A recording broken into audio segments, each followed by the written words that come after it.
In last video we discussed about acceleration, and then I told you that the expression for acceleration is a equals to v minus u by t.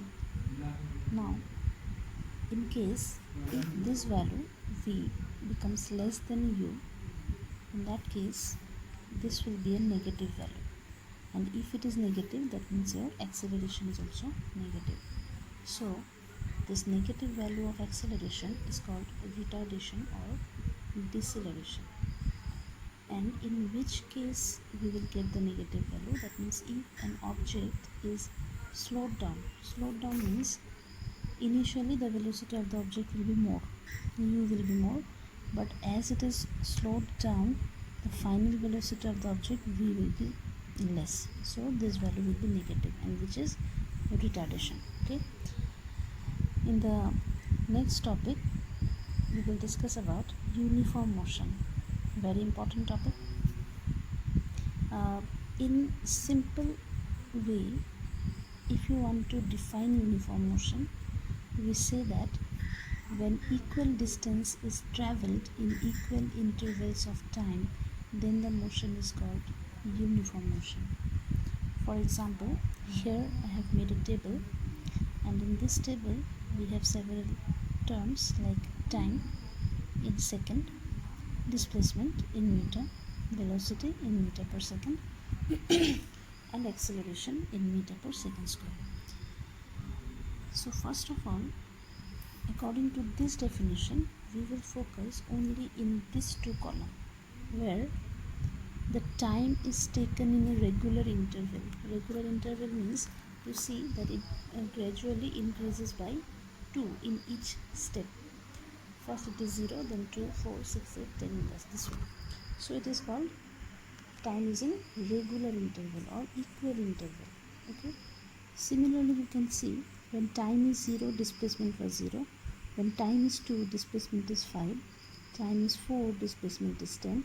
So this displacement is also increasing in a regular way or equal interval. See, the gapping is 5 in each case. This is 5, then 5 more in that way. So this type of motion will be called as uniform motion. Means when equal distance is travelled in equal intervals of time, then the motion is called uniform motion. Okay. Now in this case we got time and displacement, but in the next column there I have written velocity. Okay, or velocity, which is in meter per second.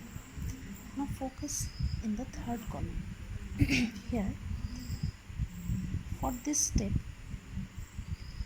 displacement is 5, time is 2. So what will be the velocity? Displacement by time, so 5 by 2 is 2.5. Next, focus in the next step. Next step means 5 to 10. That means how much is the displacement? 5 more. And how much is the time for this? Again 2 more. So what is the velocity then? 5 by 2. Again it is 2.5. So in this way, if you look at each step, the velocity is constant. It is 2.5, 2.5 everywhere. So in other words, we can define uniform motion in this way also, that it is the motion where the velocity remains constant. That is also uniform motion. Okay. So till now we got two definitions of uniform motion. One is when equal distance is travelled in equal intervals of time, and the other one is when velocity remains constant, then that motion is also uniform motion. Now focus in the fourth column, that is in acceleration.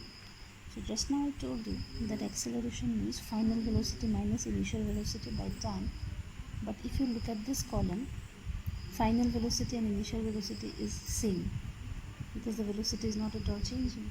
So the value of u and the value of v is same. If it is same, what will be a then? If u and v become same, this will be 0. If it is 0, acceleration is what? 0. So that means throughout this motion, acceleration is 0. That means for uniform motion, we can form another definition, that it is the motion where acceleration remains 0. That is also uniform motion. So here we got 3 definitions for uniform motion. Okay? Then if you are asked to draw graph between displacement versus time for uniform motion, then the shape of the graph will be like this, a straight line passing through the origin. Just to look at these two values, since here we are discussing uniform motion and you are asked to draw a graph between displacement, which will be taken along y-axis, and time will be always taken along x-axis. Now if you plot these points, 0 0 0 0 means which point? This one. Next is 2 5 2 5, okay, this point. Next is 4 10 4 10. Alright, so in that way, if you place all these points on this graph, if you use graph paper, then it will be much easy for you to look at the points. But anyways, here also it almost came as a straight line. Alright, another graph is there for uniform motion, this graph. Okay, so for this graph, this is a velocity versus time graph. Now look at this graph.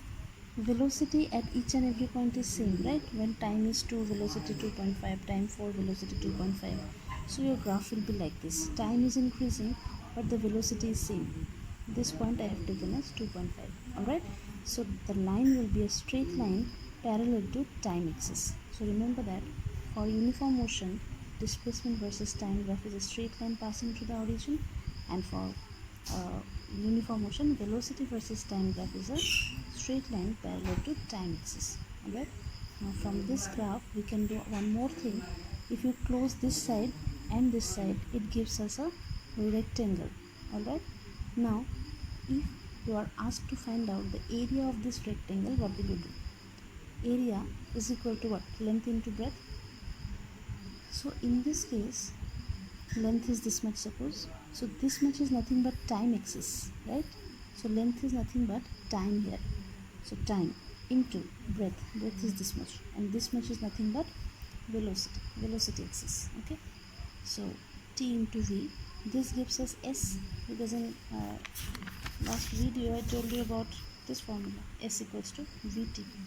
So v into t will give us s. Okay, this one. So that means s is nothing but distance or displacement. We are dealing with straight line motion, so distance, displacement, you can write anyone. So that means from this we can conclude that area under velocity versus time graph is it gives us distance or displacement. Alright, now for non-uniform motion, what will be the changes? In the definition here you have to write, when equal distances traveled in unequal intervals of time, then it is called non-uniform motion. Or in other words, you can write it like this also, when unequal distances traveled in equal intervals of time. That means one will be equal, one will be unequal. Okay, and in terms of velocity, if you are asked to write the definition, in case of uniform motion we got that the velocity must be constant, then for non-uniform motion it will not be a constant. So we have to write it like this also, that the motion where the velocity is not a constant is non-uniform motion. And in fact, if the velocity is not a constant, acceleration will not be zero. So in terms of acceleration, if you want to define non-uniform motion, you have to write that it is a motion where acceleration is non-zero. Okay, and if you draw displacement versus time graph for non-uniform motion, it will not be a straight line, but in most of the cases the line is like this. Like this. Okay, just here I am showing you like this, time axis. Okay, displacement axis, it will be like this, like a curve. Alright, and for velocity time graph for non-uniform motion, there will be no specific shape, it can be of any shape. So the most important part is your uniform motion. These two graphs you have to remember. Thank you.